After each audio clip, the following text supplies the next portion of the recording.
So we were there for like 2 weeks, I think, and we went and just saw a bunch of projects. Where would it have been at? Like India.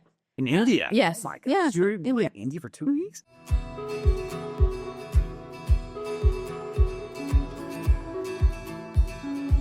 Welcome to You Belong, the podcast where stories come to life, hosted by Pastor Nate. In each episode, we'll learn that every name has a story, and every story matters to God. So let's journey together and discover the stories that unite us all. This is You Belong.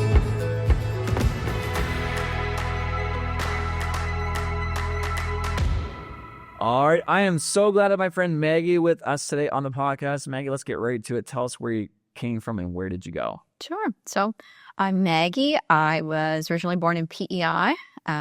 Lived there for first 10 years of my life. We moved to Nova Scotia and then went to university in Halifax and then ended up here. Wow, that's brilliant. Yeah, it's pretty exciting. Moved around so much. No, I grew up.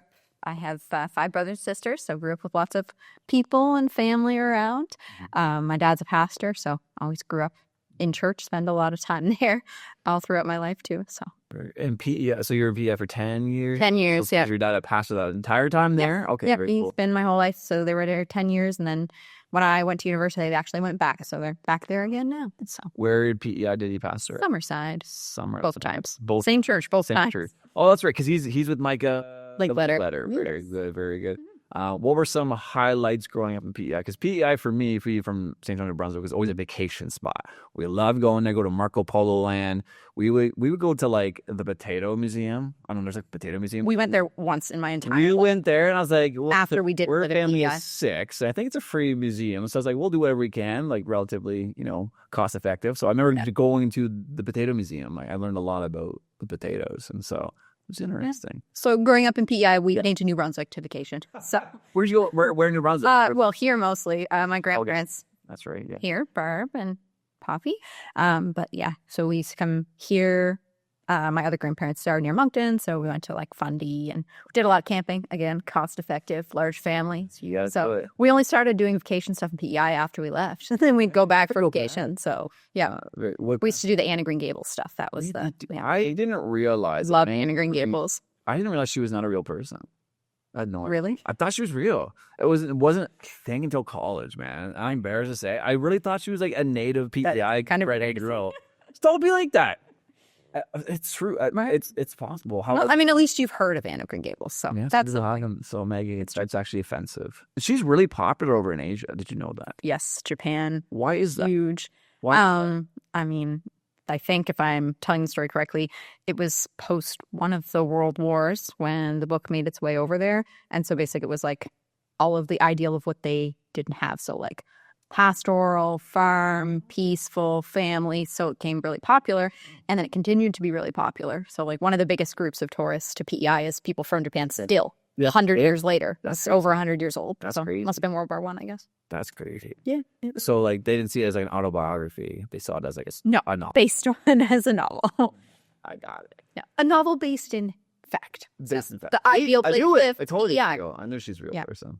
Well, that's cool. So what were some, like, you guys went camping, stuff like that. What were some of your hobbies you did growing up? Music, always a big part of my life. So my mom taught piano. I played piano. My siblings played other instruments too. So music, band, singing. Band. Were you guys like the not really Partridge Family kind of thing? Do you know Partridge Family? Partridge Family is not a clue. We used to play some like in church, not just us. Sometimes just us, but usually. You weren't like the traveling Summerside family. We were not. My parents used to joke about us making a baseball team, despite none of us playing baseball, but never a traveling band. My sisters and I, we used to sing a lot together, and we were always in bands. Yeah, like with other people. So I've been in various bands with a handful of my siblings and others, but not everybody. Not all of us intentionally. What a missed opportunity. Still time. Still young.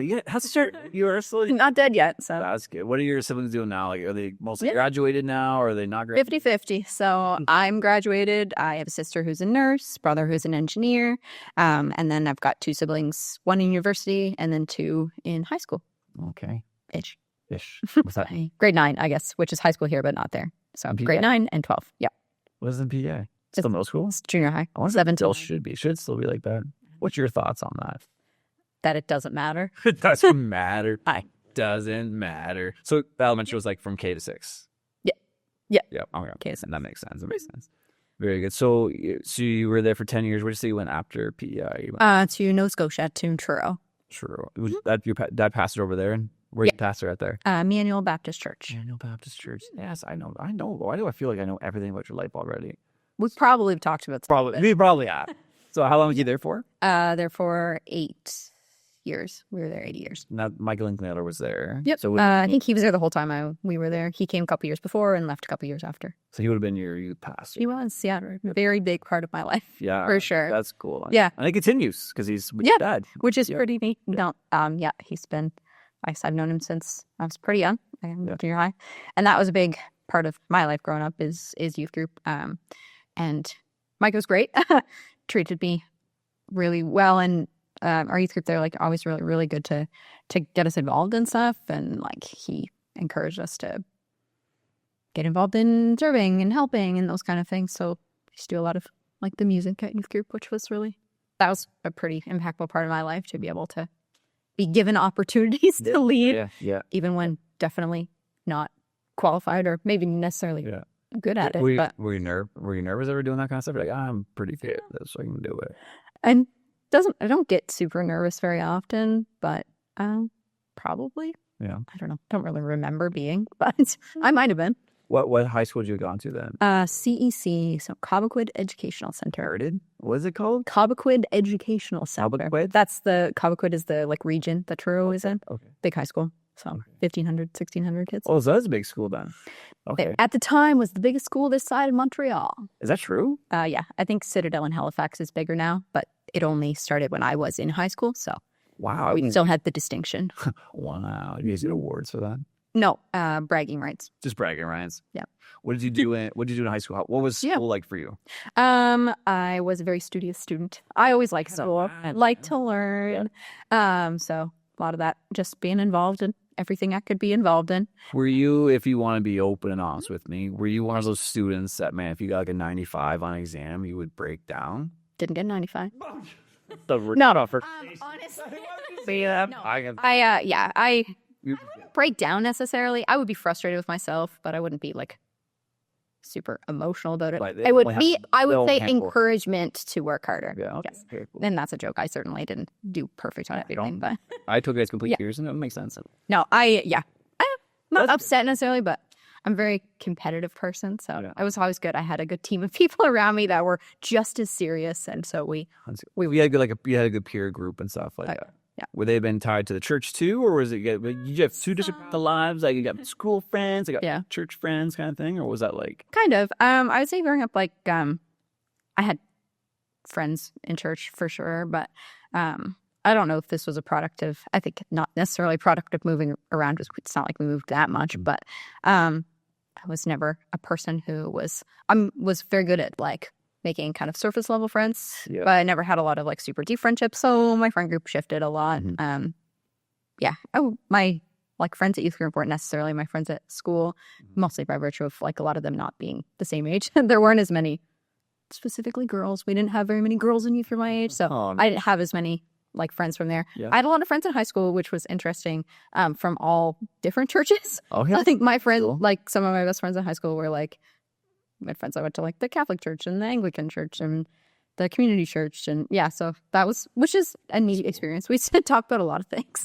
Yeah. Which is good. I mean, it was good. Is there like a Christian fellowship at all in high school? Did you go to? Did they have that back then? I think there might have been one. I didn't go and nobody I knew did. But there was, I know, at least before I was in high school. There may or may not have been. We had youth group at church, and that was pretty good. Like a Wednesday night, Friday night? Tuesday nights. Classic youth group night, yes. Classic Tuesday night. That's right. How long did it last for? Like, would you go for a couple hours? Yeah, I think so. We used to go, I think it was go at 5:30. I think it was, we had a couple things, but because we would have like youth band beforehand. Okay. So we would we had a guy who was a music teacher, and he just was like, everybody come and just play instruments. Okay. So we would do that. And then you'd have like youth group band practice. I feel like youth group was 6:30 till 8 or 9, maybe 7 till 9. I'm not really sure. Couple hours. Was there ever a specific like a moment in youth group that was like faith defining, whether it was like Micah just had this amazing message, or you went to like on a missions trip or something like that, that was like, man, this is so impactful for me? Yeah. I would say for me, a lot of just like faith-wise and understanding was a lot gradual. But when I was in grade 10, we went on a missions trip, not with the youth group, but with our church. There was 5 of us that went, like myself, Micah, my dad, and a couple others. It was through CBM, so it was not so much like a missions trip where you think of like traditional, like we're going to go build a house or do this thing. But we were like going to see some projects to decide what our church was going to partner with. So that's why it was like a smaller scouting for mission trip. That's basically what it was. See if we can help those people. No, but it was like an intentional structured program that CBM did. So we went and we were there for like 2 weeks, I think, and we went and just saw a bunch of projects. Where would it have been at? Like India. In India? Yes. Oh my God. Yeah. So you were in India for 2 weeks? Well, not quite 2, but yeah. What was that like?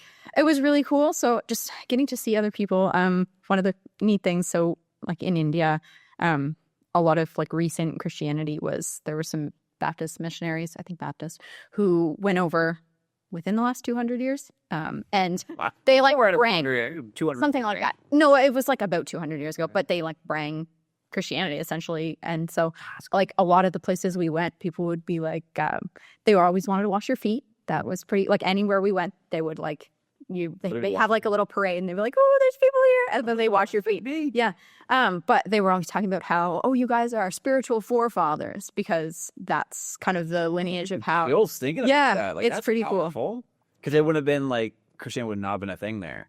Not really. I mean, like there was, but in the areas that we went to were pretty rural. So they really didn't have any knowledge of Jesus until pretty recently. So. Which is pretty cool. And to see how much of an impact, I mean, that makes an impact on you, right? On me. So to see how much of a change that it made, like not just to individuals, but to whole communities. Yeah. Like we went to some places, like went to a church on a Sunday morning where it was like everyone in the town was there. Like they just like walked through the streets and all came to church, which is pretty cool to see the difference. I think we're just, I guess maybe it's partially because we've had knowledge of Jesus around so long here. But like it's everyone. There was somebody we had talked to, I think it was like a church leader, they were talking to, because I was there with a couple of pastors, so they were talking about, what is it like to be pastor in Canada versus in India? And they were talking about like one of their churches, and they were talking about like doing missions. So what is it like to do missions? And they were talking about like, oh, like how do we reach out to the next communities over? Because they were like, we're ready to do that. And I think one of our pastors had said something along the lines of like, oh yeah, like it's important to do that. Plus also like keep reaching the people in your community. And I reach them all. And they said, oh yeah, we keep going to see that lady. And they're like, what? So it was like one person in their town was the only person, which is just crazy. Awesome. Crazy awesome. But yeah, so that was really impactful. And just to see how much of a change and how like deeply important it was in their lives. That made a big difference to me because, I mean, growing up, I always had faith and it was a part of my life. But yeah, it helped it to be more solid and to see that there's such a huge community, not just here, not just your church, but globally too. That's really cool. I never would have thought that. That's why I love this podcast, sitting down having random conversations. And it's cool to hear that. Yeah, we could go back to that one lady. I mean, that one person. I think so. I might be mistelling some of the story, but it was that idea. Yeah, that idea. Like, now we've done it. They're like, no, everybody is a Christian. I find we just take so much of our faith for granted in the Western, especially Canada, like where we're at right now. I'm like, man, we're missing the boat on the importance of it. You know what I mean? And like, that would have been impactful. So you were grade 10, so that's what, 16-ish years old? 16. That's cool. And so they did that. That's so cool. Did you say, was it just you as a student? Was there any other students that went with you? Just me. Plus, I went because your pastors. Yeah, I went because they wanted to have a youth representative from the church, and they could only bring either like a high school male or a high school female if their parents were going. So that pretty much just left me, which it wasn't bad. But I mean, I was lucky because I don't think I would have like sought out that on my own. What kind of food did you have while you were there? Is there anything really? I mean, we ate some with local food and we ate some in like restaurants, but it was all like Indian food. So a lot of spicy food, curry, that kind of stuff. I didn't, it was, I mean, obviously things were like spicier when we were there, but the bigger difference was coming home, because when you came home and started eating, no, it was like no food had any taste. Like you were like, oh, this food doesn't taste like anything. And it's just like so bland. It's so bland. Oh, it's Big Mac. You change pretty fast. Yeah. And you adjust back pretty quickly. Oh, that's cool. That would have been cool. And so after high school happens, at what point did you, because you became a pharmacist? I did, yes. What was the, at what point? Yeah. I feel like you're something like I knew when I was in grade 7. No, didn't have a sweet. No, okay. No, I mean, all for everybody as a kid, they're like, I'm going to do this. I'm going to do this. I thought I was going to be a firefighter, librarian, janitor, teacher, scientist, doctor, just go through everything that's possible. Yep. And yeah, I guess I kind of figured in high school, okay, I'm going to do something in the healthcare field because I like helping people and I'm interested in that kind of stuff. And then grade 12, you have to start applying for universities. University deadline is around February. So in February, I was like, hey, I can't just, I prayed about it and talked to people, but I didn't really know. By that point, you're still trying to figure it out. Oh, yeah. But I was like, okay, well, I have to decide now. So I did. I was like, okay, I got to decide. And so I was like, okay, I think pharmacy is what we're going to do based on, I had some conversations with people I really trusted in my life, a couple of people at church, and they were like, you know what, I can see you being a pharmacist. And I was like, oh. Okay. Okay. So, why would they say that? Like, I don't know if I don't know. I've never said it. Yeah, you got like a pharmacist. It's like, no, I mean, based on the way they're like, oh, this kind of thing. You love drugs. You love figuring. No, I thought you love figuring. They're like, well, you really like school and you like to learn and you like math and chemistry. And I think we talked to some friends who were talking about it, older friends, not kid friends, but about like, oh, there's all these like opportunities to go and like we talked a lot about vaccines. They're like, you could go do like international vaccination stuff as a pharmacist. And I was like, oh, cool.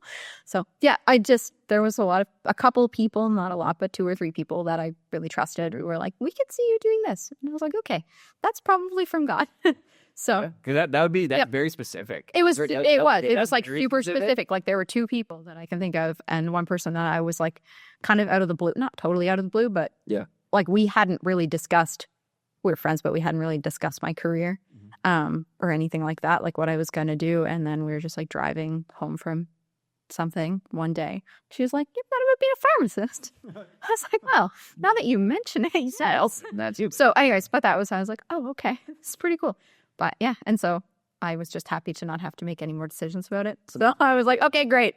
I have decided I'm going to be a pharmacist now." And I mean, I enjoyed it. I liked school, so it checked all the boxes I was looking for: healthcare, like school, seeing people consistently, that kind of deal. Yeah, you would, because it's different than like a nurse or something like that, or a doctor. And that was my big thing about like not being a nurse doctor, because you see people and they're gone. But in pharmacy, we see some people you see every day, every single day. Some people you see like there you go. Some people you see like once a week. Some people you see. But it's people you keep seeing over and over again. Like I've not been a pharmacist for super long. I've been here 3 years, but I have patients that like I have seen when they were like trying to get pregnant and now have kids. So it's stuff like that. Or people who have been like sick and are getting better. People who are sick and aren't getting better. But people that you get to see and build a relationship with, which is really impactful. I don't think I ever saw that aspect of it. Now you know. And I do. It really is. It makes sense, like knowing you, because you helped me out in youth group, that would be a big part of being a pharmacy and all that stuff. It's a lot of people think it's just counting pills, which is a part of it. I don't count pills very often, but it's mostly talking to people. Okay. So, which is something I like to do. Yeah. Very cool. Very cool. Yeah. So you've been for a pharmacist for 3 years. Where did you do your schooling at? In Halifax, Dalhousie University. In Dalhousie. Yeah. Very good. It's the only place around here you can go. So did you have a roommate? Were you living in an apartment? What was that all? I lived at university, so I lived on campus. I was a residence assistant. Can't imagine you being an RA. Imagine, no. I was, and that was really good. We used to do a lot of things. I was an RA for about 5 years, so it helped prepare me for life for sure. So we saw a lot of people going through a lot of hard situations and got to deal with a lot of chaos. So it was good life experience. Yeah. And it's very. I remember when you came to the church. I remember someone was telling. I don't know, it was Barb, your grandma was telling something like saying, or it might have even been just like someone on staff said like, Barb's granddaughter's coming for the summer. Gotta get her plugged in somewhere. I'm like, I can't remember if it was Jeff or it was Kevin, with someone. I think it was someone like in that summer, like you were plugged right in. I'm like, who's this Maggie girl? What's going on with Well, I don't think I had even met you. I don't even think so. I think you already broke in. I don't think so. And then somebody, I don't know if you messaged me or if someone else did and said like, oh, hey, Nate's looking for a leaders for youth group and they want you to come talk to him. So I feel like the first time I met you was like in your office when you're like, so you want to be youth group? Yeah, I'm pretty sure. I read that down. Like you went through all the, you were vetted through all these other people and stuff like that. I'm like, all right, let's talk to this Maggie girl. Yeah. And because you would have been right. Well, you were here like I think my first season of ministry. Well, I think you started like doing youth group, and so I would have been here like that summer, that summer fall, yeah. So like you came with a pretty early on. Early on, we have a couple that are still early on adopters to we see some kids coming up too and stuff. And now we do 180 circles, which is really cool, and you got some great students in your group and. You want to talk about that really quickly? What does that look like doing a youth leader for 180? What's that about? So 180, I mean, it feels like it changes based on the week just because of the dynamic of the kids, but it's really cool. We have so many kids, and I see, especially like through work, like I see most of our kids' parents. I know. I want to talk about that. Yeah, and their meds, but their parents all the time. Like you see a lot of kids that are just going through a lot of hard stuff, things that I don't think I had to deal with when I was in high school, family drama, life stuff, mental health, physical stuff. So a lot of kids that are going through a lot of pain, but it's really nice to be able to just a youth group we get to talk to. That's one of the things I appreciate the most with youth group is just getting to talk to so many of the kids and figure out what's going on in their life and being able to hopefully encourage them a little bit.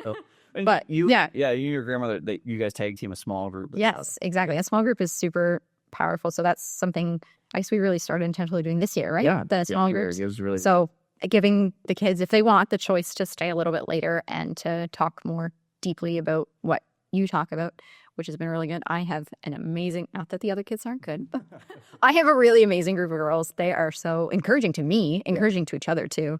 But just they're so invested in trying to grow. What are some of the things they do, like class and stuff like that? For sure. So, like we usually just kind of talk about what's going on in their life, but like what they're reading in the Bible. I'm trying to think about what some of the. I think they struggle with what everybody does. Bible studies like online, we've done some. Honestly, that's mostly self-directed by them. Yeah. They're really, They started over the last couple of weeks. I've started we have a group chat, and they'll text each other in the morning, and be like, "I just read this Bible verse, and I thought it was so cool." That's I'll get a couple of times I've gotten text at work, and they're like, "Oh, this Bible verse was really neat for my." I'm like, "Oh." So it's so exciting for me, and I think it's really good for them too. Because I know some of the girls there. Where would the majority of those girls be at in their? Or are they new to this thing? Most of some newer, some not. So, there are 7 girls in our group, and a handful of them are maybe not kind of newer to faith or just made kind of intentional decisions within the last couple of years. There's a couple girls that have grown up in and around church for a long time and been involved in churches, other places and that kind of thing. So there's a mix. A mix of it, yeah. I know what's encouraging is it's when you're having at times we have 100 kids there, we have 80 to 100 kids now coming. It's challenging because you want to have those kind of conversations with everybody. It's just the reality is that it's just doesn't work well. Exactly. But having intentional small group moments, and you're able to. I know I could be having the worst Tuesday night, just chaos happening somewhere. But then we hear report about how 180 circles happen, and I'm like, oh, it makes everything better for me. Yeah, you want to hear from different stories and stuff because that's all we're trying to do, right? To be an influence on these students because Mike was a big influence on you. You know what I mean? For me, I had a youth pastor named Gavin McCombie. He was a big part of my influence for me, even becoming a youth pastor. And so it's good to know that they're hopefully that we're making an impact and stuff. And well, and it goes both ways, right? It's not just everybody should go get involved in youth group. Yes, it's great, but it's not yes, I can hopefully be an impact on them, but especially the girls in my circle group, they're just as much of an encouragement to me. So my hope, because I don't know how long you're here for. How long do you think you're gonna be a Miramichi? Remember these girls, man. You don't ever leave Miramichi. I think I'll be here for the next little while. I don't know.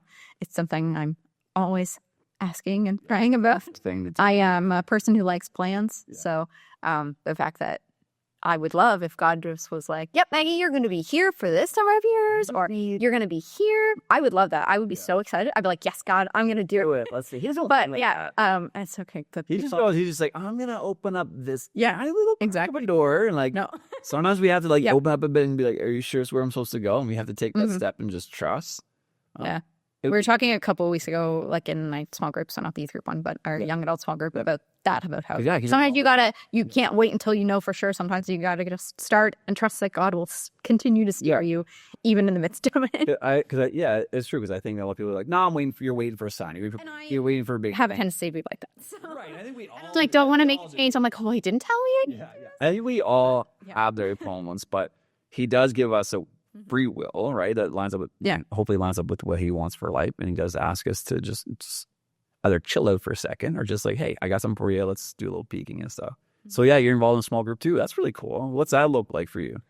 So we meet on Monday nights, young adults, all young adults, I guess. I was going to say mostly, but all of us. We're just do a variety of Bible studies and talk together and pray together. So that's been really good. I think like throughout my life as a Christian, this would be definitely the time in my life when I have the most, like the deepest relationships with my Christian friends. Because like a lot of times it's some, but like would say I have like really close friendships with one of the young adults in this church, which has been really impactful for my life because it just really helps me to have it be a big part of my life like all the time. Sometimes like when you're on your own or feel like you're on your own, even though you're not, you have this tendency to be like super invested on the Sunday and it drops down. Always, but it's been really good to have people encouraging you kind of all the time and other people who are really trying to not just like be a Christian, but like really dig deeper into like what does God want for our lives and our church and that kind of thing. That's cool, Meg. Like it's that's why I appreciate just sitting down, just having conversations, hearing a little bit about your background. I know it's, your dad's still pastoring over in PEI. Is he gonna be there forever, do you think? Like that's, who knows? Who knows, right? And then your grandmother's here. Barbara's one of those. Yes. I needed to have I needed to have someone like your grandmother on the team. I just need to have her. Because like for me growing up in youth group, for me, it wasn't a senior woman. It was a senior man. Like he was so impactful. Like having that grandfather thing, and by having like your grandma. So like when we did spaghetti dinner for classics, she had a number of the girls that came. They sat with her at her table. I'm like, that's so cool to have and to see. And like, because even has seniors like, who are these girls? And like, these are my small group. You know what I mean? It's just cool to see like involvement from different people, and we're always meeting more people and stuff. But I'm very thankful for her, for you, and for being a part of the team and stuff. And I'm excited for what God's going to do in your life. I wish I knew. Me too. I wish I knew what it was going to be, but I am excited. Yeah. But it is like living life to the full, and and Jesus gave us life to the full, and just like in learning to live like that. You know what I mean? Like in the moment of like, hey, I'm here. I'm dedicated. No, I don't know how long I'm here, but I'm all in. I think it's all we can ever really do, right? Because we don't get to see. That's true. Down the road, even like next week, what's happening. Exactly. But I think I'll be here next week and for the next little while at least. But who knows, 10 years down the road, what's going to happen? No, very good. You never know. Yeah. Very good. Well, thanks, Maggie, so much for just coming and sitting down, having a conversation, and reminding us and telling us about your story, where you came from, where you went, and just reminding us that every name has a story, and every story matters to God.